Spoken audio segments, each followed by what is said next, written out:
नमस्कार, जवाहर झारखंड देख रहे हैं आप। आपके साथ मैं हूं शिप्रा झा। झारखंड में राम के नाम पर सियासी तूफान उठ खड़ा हुआ है। पूरा मामला कांग्रेस के छात्र इकाई एनएसयूआई से जुड़ा हुआ है। एनएसयूआई की पूर्वी सिंहभूम इकाई ने व्हाट्सएप ग्रुप में जय श्री राम कहकर एक दूसरे को संबोधित करने पर 7 सदस्यों को संगठन से 3 सालों के लिए बाहर कर दिया है। एनएसयूआई के जिलाध्यक्ष ने जय श्री राम कहने को धर्म विशेष को बढ़ावा देने वाला और पार्टी विरोधी गतिविधि माना है और ये कार्रवाई की गई। कार्रवाई से नाराज एनएसयूआई के छात्रों ने जिलाध्यक्ष रोज तिर्की के खिलाफ मोर्चा खोल दिया है और पार्टी आलाकमान को पत्र लिखकर उन्हें तत्काल पद से हटाने की मांग की गई है।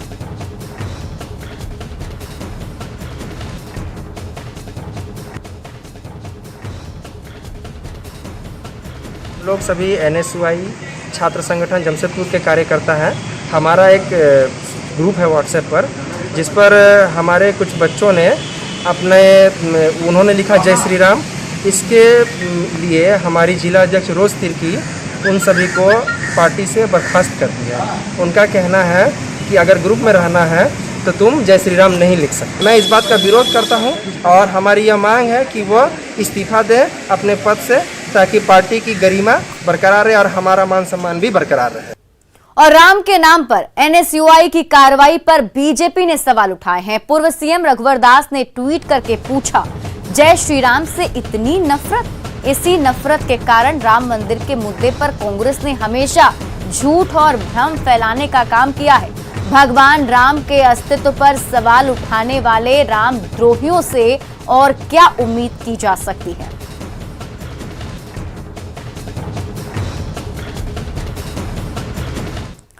और पूरे विवाद पर क्या कहना है झारखंड की सियासी पार्टियों का, आइए आपको सुनाते हैं। ये मामला अभी तक प्रदेश कांग्रेस कमेटी के संज्ञान में तो आया नहीं है और जानकारी प्राप्त करने से जानकारी यही मिली है कि जिला एनएसयूआई के अध्यक्ष हैं रोज तिर्की, जिन्होंने धार्मिक भावनाओं भड़काने को लेकर के 7 एनएसयूआई के पदाधिकारियों को पार्टी से निकाला है। अब वो व्हाट्सएप ग्रुप में मैसेज था या किसी तरह का और कुछ था, इसकी पूरी विस्तृत जानकारी नहीं है। देखिए, कांग्रेस का असली चरित्र यही है।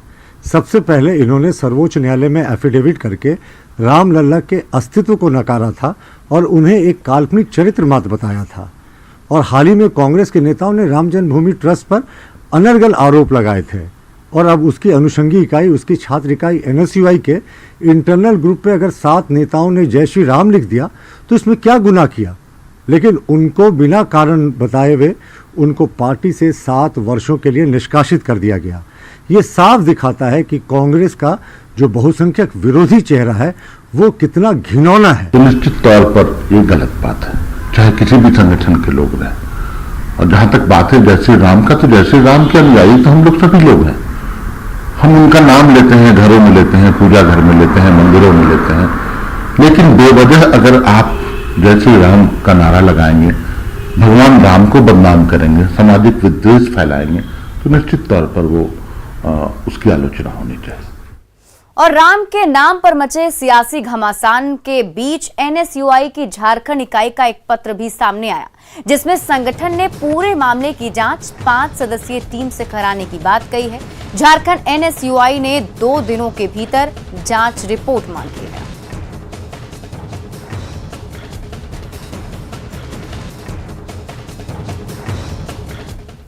और अब इस पूरे मामले पर कई सारे सवाल भी उठ रहे हैं जो पूछा जाना भी चाहिए कि क्या जय श्री राम कहना सांप्रदायिक है? क्या सिर्फ जय श्री राम कहने पर ही कार्रवाई हुई है? ये भी सबसे बड़ा सवाल। सवाल ये भी कि क्या सदस्यों का कोई और भी गुनाह था? क्या जय श्री राम के अलावा कुछ और भी किया गया था? उसकी भी जांच होनी चाहिए। क्या जिला अध्यक्ष को मोहरा बनाया जा रहा है? ये तमाम वो सवाल हैं जो इस पूरे प्रकरण पर उठते हैं। और झारखंड में आज से अनलॉक 3 की शुरुआत हो गई है। आज से सभी जिलों में सभी दुकानें 4 बजे तक खुलेंगी। शॉपिंग मॉल और डिपार्टमेंटल स्टोर भी आज से खुल जाएंगे। वहीं सभी सरकारी और निजी कार्यालय 50% स्टाफ के साथ 4 बजे शाम तक खुल सकेंगे।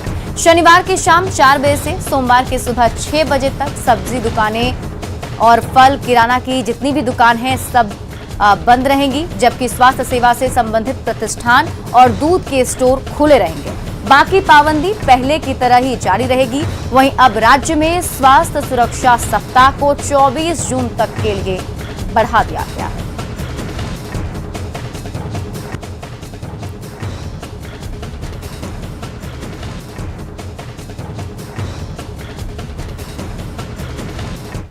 रूपा तिर्की मामले में झारखंड हाईकोर्ट में आज सुनवाई होगी और इस मामले में जल्द सुनवाई के आग्रह को झारखंड हाईकोर्ट ने स्वीकार करते हुए गुरुवार का दिन मुकर्रर किया। रूपा तिर्की के पिता देवानंद तिर्की ने याचिका दाखिल कर कोर्ट से मामले में सीबीआई जांच की मांग की है। साथ ही इसमें सीएम के विधायक प्रतिनिधि पंकज मिश्रा की भूमिका की भी जांच की मांग की गई है। जांच कराना चाहते हैं और उसी के लिए प्रेयर है। दूसरा ये है कि जो अननेचुरल डेथ का उनका पुलिस का कहना था कि अननेचुरल डेथ है, सुसाइड है, वो नहीं मानते हैं कि सुसाइड है, क्योंकि इसको फोर्स किया गया है, इसको मारा गया है। तीसरा चीज़ ये है कि हम लोगों का कहना है कि इसकी सुनवाई तो कल है ही है, लेकिन हम लोगों का कहना है कि जो माफिया है वहाँ पे पंकज मिश्रा, जो एमएलए जो मुख्यमंत्री जी का एमएलए रिप्रेजेंटेटिव है, वो गैंग के साथ मिल करके इसको मरवाया है और वही टांग दिया है, और इसी का हम लोग जो है जांच कराना चाहते हैं। बीजेपी ने हेमंत सरकार में झारखंड की खनिज संपदा का लूट का आरोप लगाया है और इसे लेकर झारखंड बीजेपी अध्यक्ष दीपक प्रकाश के नेतृत्व में पार्टी का एक प्रतिनिधिमंडल राज्यपाल से मिला और पूरे मामले की जांच की मांग की गई।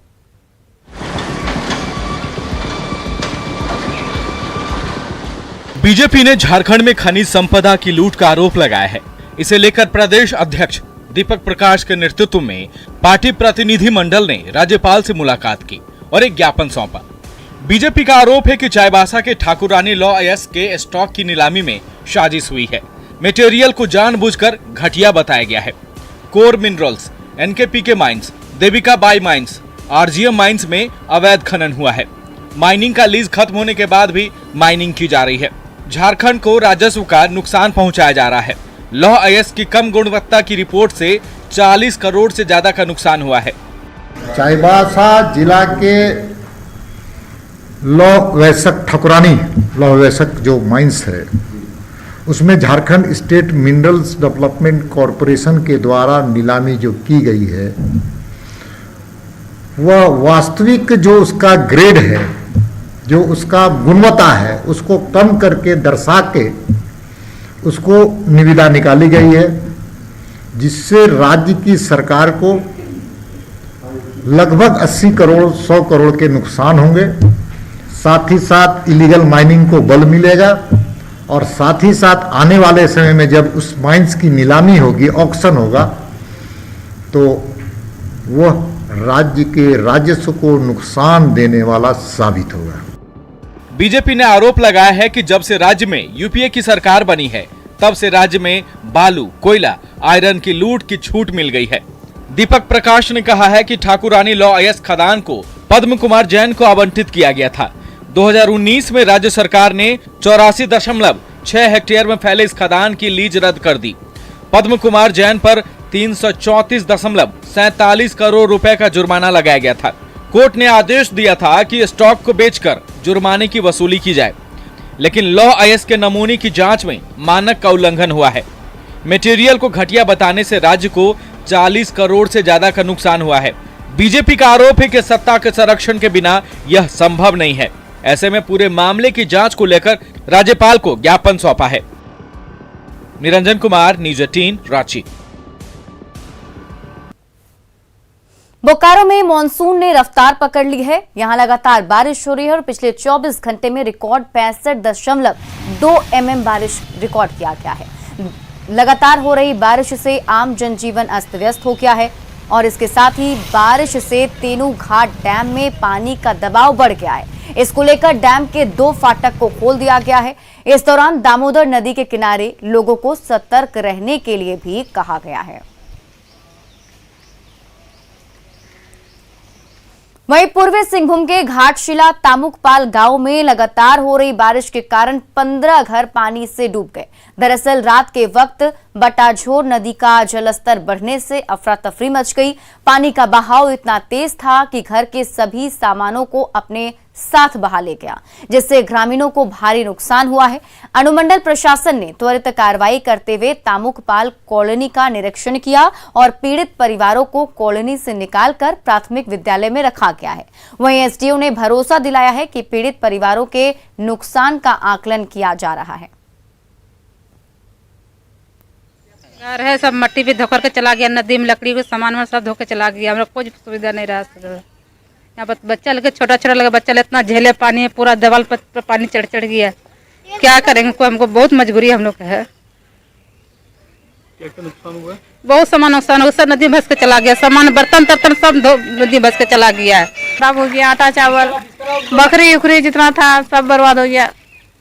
बिस्तरा उस्तरा सब भीज गया, पैसा वैसा सब भीज गया, कागज पत्र जितना था सब भीज गया। अभी पूरा खटिया उठिया जितना बर्तन सर्तन था उसमें पूरा भींग गया, एकदम कपड़ा उपड़ा सब भींग गया। रंग में पूरा पानी घुस गया। कहाँ रखेंगे? रखने के लिए भी तो जगह चाहिए ना, कहाँ रखेंगे बोलिए। फिर भी किसी तरह थोड़ा बहुत जो बचाए हैं, बाकी सब वही। अभी जाने की व्यवस्था क्या है? का व्यवस्था हम लोग को स्कूल में किया गया है।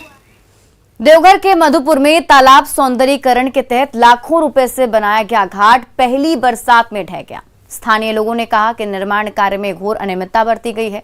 उन्होंने ये भी कहा कि इसकी जांच होनी चाहिए और जो भी दोषी हैं उस पर जल्द से जल्द कार्रवाई होनी चाहिए। तस्वीरें आपके सामने ये देखिए, यही वो घाट है जो बह चुका है और पहली ही बारिश में ये हाल इसका हुआ है। लाखों रुपए खर्च करके इस घाट को बनाया गया था, जिसके बाद पहली बारिश में ये घाट बह गया। जो काम हुआ था, जो एनके लाल थे, नंदकिशोर लाल, उन्हीं के कार्यकाल में ये पास हुआ था और वो चले गए। उनका नहीं रहने पर अमित कुमार आए थे, उन्हीं का देख रेख में ये काम हुआ। और यहाँ का जो स्कूटी साहब थे अमित कुमार और जय साहब दिलीप यादव, इन लोगों ने क्या किया, अच्छा से देखा नहीं। अगली खबर धनबाद से है, जहां बाघमारा थाना क्षेत्र के बासंती चौक स्थित चेकपोस्ट में तैनात मजिस्ट्रेट विनोद गांगुली ने शराब के नशे में जमकर उत्पात मचाया और चेकपोस्ट से गुजरने वाले वाहन चालकों से बदसलूकी की। इतना ही नहीं, चेकपोस्ट में तैनात पुलिसकर्मियों ने जब समझाने का प्रयास किया तो उन लोगों से भी भिड़ गए, जिसके बाद वीडियो के निर्देश पर बाघमारा थाना के पुलिस शराब के नशे में धुत मजिस्ट्रेट को बाघमारा थाने लेकर आई और मजिस्ट्रेट के परिजनों को इसकी सूचना दी गई।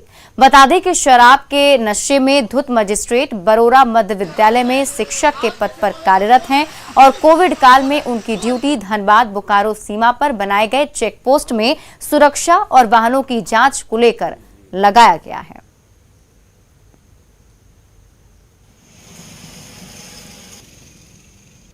साहिबगंज के एसएफसी गोदाम में सैकड़ों बोरी चीनी और नमक बर्बाद हो गए। यास तूफान के दौरान बारिश का पानी गोदाम में घुस गया था।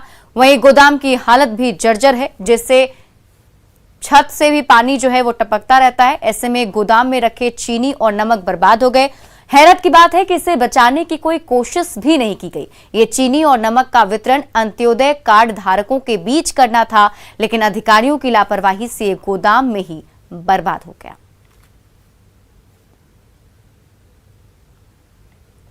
अभी हाल में यस तूफान आया था, उसमें भी कई पानी घुस गया था वहाँ। तो वहाँ के जो एमओ साहब ने रिपोर्ट किया है कि कई चीनी का बोरा, गेहूँ, चावल का बोरा भीग जाने की सूचना था। तो कुछ रख रखाव का प्रॉब्लम था, चूने का भी था, उसका मरम्मती का भी हम लोगों ने एस्टीमेट बना के भेजा था गोदाउन का, मगर अब तक तो नहीं मिला है। फिर भी एजीएम साहबों को मैंने कह दिया था कि उसको जितना भी बोरा है उसको सब बचा के रखे। अभी बरसात का मौसम भी आ गया, उसमें भी सुरक्षित रखना है। साथ ही जो डोर स्टेप डिलीवरी है उनको भी समय पर उठाने का आदेश हुआ है। 34वें नेशनल गेम्स को लेकर राजधानी रांची के खेल गांव में मेगा स्पोर्ट्स कॉम्प्लेक्स बनाया गया था।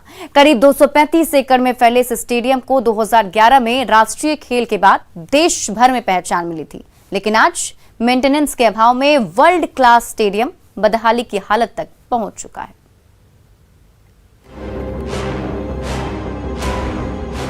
देश भर में खेल के लिए झारखंड को नई पहचान देने वाला राजधानी रांची का मेगा स्पोर्ट्स कॉम्प्लेक्स खेल गांव आज अपनी बदहाली पर रो रहा है। 2011 में करीब 650 करोड़ की लागत से बने इस वर्ल्ड क्लास कॉम्प्लेक्स में अंतर्राष्ट्रीय स्तर के 9 स्टेडियम हैं, जहां तीरंदाजी, shooting, basketball, volleyball, swimming, badminton समेत तमाम दूसरे गेम्स खेलने की आधुनिक सुविधाएं मौजूद है। लेकिन सालों से रिपेयरिंग नहीं होने की वजह से तमाम स्टेडियम की दीवारें और फेंसिंग अब उखड़ने लगी हैं। जैसे ग्राउंड आर्चरी के लिए जो भी रिक्वायरमेंट है उसे खरीद नहीं है, उसमें से समतलीकरण की आवश्यकता है और घास उसका भी जरूरत है। दूसरी बात है कि उसमें पाइप भी लगना है, तो उसका भी काम लग रहा है बहुत जल्द होगा। 2016 में खेलगांव मेगा स्पोर्ट्स कॉम्प्लेक्स के मेंटेनेंस की जिम्मेदारी JSSPS को दी गई थी, जो राज्य सरकार और CCL का ज्वाइंट वेंचर है। बावजूद इसके वर्ल्ड क्लास स्टेडियम की बदहाली बदस्तूर जारी है। यहाँ इंडोर स्टेडियम के साथ साथ दूसरे स्टेडियम भी अपनी दुर्दशा की कहानी खुद बयां कर रहे हैं। बिरसा एथलेटिक्स स्टेडियम के अंदर तो बकायदा बारिश में पाइपलाइन से रिसाव जहां तहां लगातार जारी है, वहीं पंखे भी मेंटेनेंस पर करोड़ों के खर्च की कहानी खुद बयां कर रहे हैं। 5 करोड़ 9 लाख रुपए जो हमें सिविल मेंटेनेंस के नाम पर खर्च करने हैं। आपने देखा होगा कि हमारा सिविल वर्क जगह जगह चल रही है, ऑलरेडी काम शुरू हो चुका है। पूरे स्टेडियम की जिम्मेदारी जो है मेगा स्पोर्ट्स कॉम्प्लेक्स में जितने भी स्टेडियम है उनके मेंटेनेंस की जिम्मेदारी JSSPA के जिम्मे है, लेकिन तमाम जो मेंटेनेंस के करोड़ों रुपए हैं किन संसाधनों पर खर्च किए जा रहे हैं, किन सुविधाओं पर खर्च किए जा रहे हैं, ये अपने आप में एक बड़ा सवाल है। संजय कुमार सिन्हा, न्यूज़ 18, खेलगांव, रांची। रांची के 9 साल के एक मासूम ने पूरे झारखंड और देश का नाम बढ़ाया है। नाम है इसका आइवन अभय मिंज। नाम जितना कठिन और लंबा का है, उससे भी ज्यादा बड़े इसके काम हैं। आइवन ने अंतर्राष्ट्रीय मंच पर आदिवासी देसी ज्ञान और खेती की परंपरा पर ऐतिहासिक भाषण दिया है। I would like to begin with our traditional Adivasi lyrics। गुला थी हमें रोरे के गोरा थी, जल देवता हे गाँव कर देवता, हमें रोरे से गोरा थी, हमर खेत खलियान के, पशु पक्षी के, जीव जंतु के, गोटा संसार के, बढ़िया से रखबा, जोहार जोहार जोहार। आदिवासी परंपरा के मुताबिक प्रकृति से अपने समाज की समृद्धि की प्रार्थना कर रहे महज 9 साल के आइवान अभय मिंज ने इस नन्ही सी उम्र में वो कर दिखाया है जो बड़े बड़े भी करने के लिए सपने बुनते रह जाते हैं। रांची के आइवान ने रोम में आयोजित online Food and Agriculture Organization of United Nation के अंतर्राष्ट्रीय सम्मेलन में 5 मिनट का स्वागत भाषण देकर पूरे प्रदेश का सम्मान बढ़ाया है। इस कार्यक्रम का आयोजन यूनाइटेड नेशन फूड समिट और ग्लोबल इंडिजिनस यूथ फोरम की ओर से किया गया था। Indigenous food system is one of the most sustainable one. It has huge varieties of crops in its knowledge system. We have different crop varieties for different weather situation. We have traditional dry crops that can grow with less water and in adverse situation. Example is goda paddy. कहते हैं बच्चे को जैसा वातावरण मिलता है वो वैसा ही बनता है। 4ठी कक्षा के छात्र आइवान के पिता डॉक्टर अभय सागर मिंज डॉक्टर श्यामा प्रसाद मुखर्जी विश्वविद्यालय में एंथ्रोपोलॉजी के शिक्षक हैं और माता मीनाक्षी मुंडा भी शिक्षिका हैं। माता पिता दोनों के शिक्षक होने का आइवान ने होश संभालने से पहले ही फायदा उठाना शुरू कर दिया। पिता जहां कहीं भी किसी भी सम्मेलन में जाते, ये मासूम कार्यक्रम में चुपचाप कुछ न कुछ सीखता रहता था और बच्चों की प्रतियोगिता में भी दिल लगाकर भाग लेता रहा है।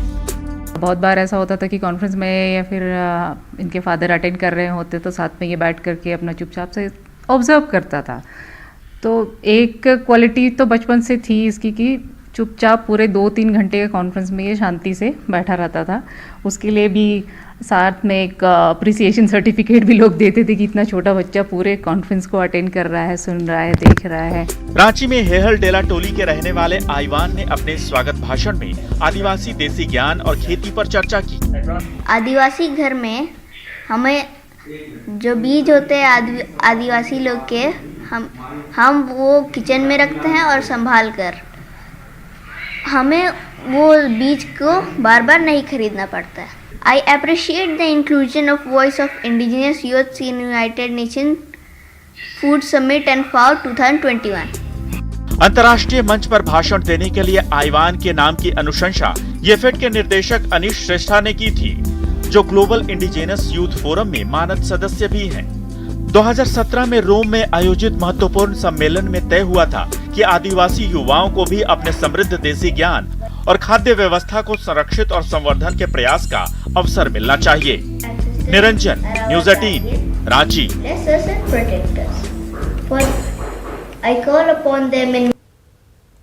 महेंद्र सिंह धोनी और उनकी पत्नी साक्षी धोनी को अपने फार्म हाउस और जानवरों से कितना प्यार है, इसकी एक तस्वीर न्यूज़ 18 आपको दिखाने जा रहा है। इस वीडियो में साक्षी धोनी अपने घोड़े चेतक को प्यार से खाना खिलाती नजर आ रही हैं।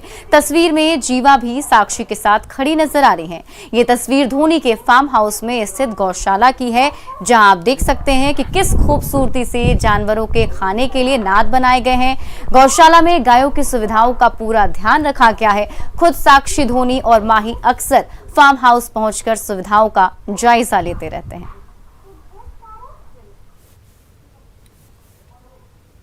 चलिए अब देखते हैं झारखंड 2020।